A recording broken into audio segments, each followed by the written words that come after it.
Greetings of peace, lovely people. So I have a new story to share with you. It's called The Tale of Mrs. Tiggy Winkle, and it's by a famous author called Beatrix Potter, who wrote beautiful children's stories, and they often feature cute little creatures and critters. So this one is about Mrs. Tiggy Winkle.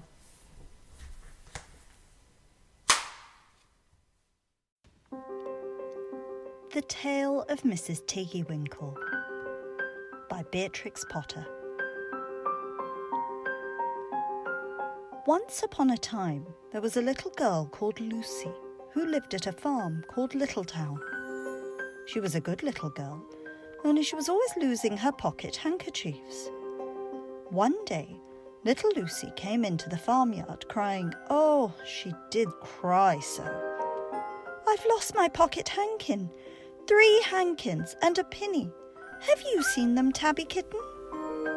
The kitten went on washing her white paws, so Lucie asked a speckled hen, "Sally Hennypenny, have you found 3 pocket hankins?" But the speckled hen ran into a barn, clucking, "I go barefoot, barefoot, barefoot." And then Lucie asked Cock Robin, sitting on a twig. Cock Robin looked sideways at Lucie with his bright black eye, and he flew over a stile and away. Lucie climbed upon the stile and looked up at the hill behind Littletown, a hill that goes up, up, into the clouds as though it had no top.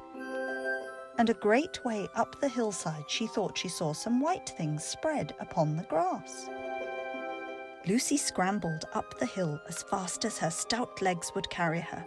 She ran along a little steep pathway, up and up, until Littletown was right away down below. She could have dropped a pebble down the chimney. Presently, she came to a spring bubbling out from the hillside. Someone had stood a tin can upon a stone to catch the water, but the water was already running over, for the can was no bigger than an egg cup. And where the sand upon the path was wet, there were footmarks of a very small person. Lucie ran on and on. The path ended under a big rock. The grass was short and green, and there were clothes props cut from bracken stems with lines of plaited rushes, and a heap of tiny clothespins, but no pocket handkerchiefs.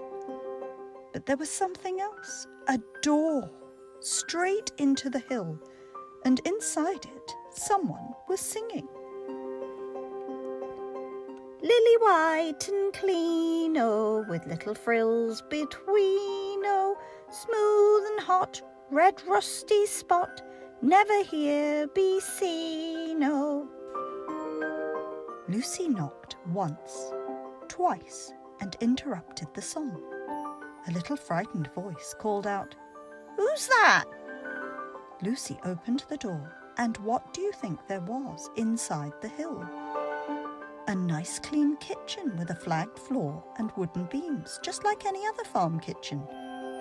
Only the ceiling was so low that Lucie's head nearly touched it, and the pots and pans were small, and so was everything there. There was a nice hot singy smell, and at the table, with an iron in her hand, stood a very stout short person, staring anxiously at Lucie. Her print gown was tucked up, and she was wearing a large apron over her striped petticoat. Her little black nose went sniffle, sniffle, sniffle, and her eyes went twinkle, twinkle, and underneath her cap, where Lucie had yellow curls, that person had prickles. "Who are you?" said Lucie. "Have you seen my pocket hankins?" The little person made a bob curtsy. "Oh, yes, if you please, My name's Mrs. Tiggy Winkle. Oh, yes, if you please, I'm an excellent clear starcher." And she took something out of a clothes basket and spread it on the ironing blanket. "What's that thing?" said Lucie. "That's not my pocket hankin." "Oh, no, if you please, that's a little scarlet waistcoat belonging to Cock Robin." And she ironed it and folded it and put it on one side. Then she took something else off a clothes horse. "That isn't my pinny," said Lucie.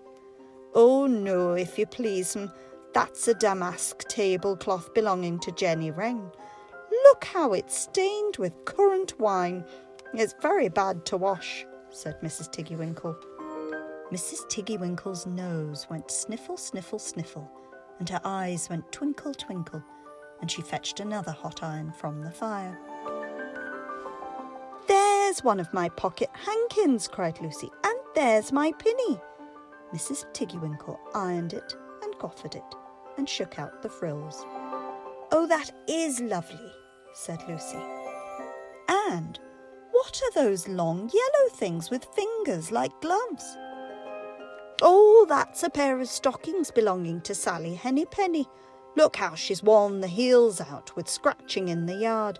She'll very soon go barefoot," said Mrs. Tiggy Winkle. "Why, there's another handkersniff, but it isn't mine. It's red." "Oh no, if you please, that one belongs to old Mrs. Rabbit, and it did so smell of onions. I've had to wash it separately. I can't get out the smell." "There's another one of mine," said Lucie. "What are those funny little white things?" "That's a pair of mittens belonging to Tabby Kitten. I only have to iron them. She washes them herself." "There's my last pocket hankin," said Lucie. "And what are you dipping into the basin of starch?" "They're little dicky shirt fronts belonging to Tom Titmouse. Most terrible particular," said Mrs. Tiggy Winkle. "Now I've finished my ironing, I'm going to air some clothes." "What are these dear soft fluffy things?" said Lucie. "Oh, those are woolly coats belonging to the little lambs at Skeg Hill." "Will their jackets take off?" asked Lucie. "Oh yes, if you please, Look at the sheep mark on the shoulder. And here's one marked for Gatesgarth, and 3 that come from Littletown. They're always marked at washing," said Mrs. Tiggy Winkle.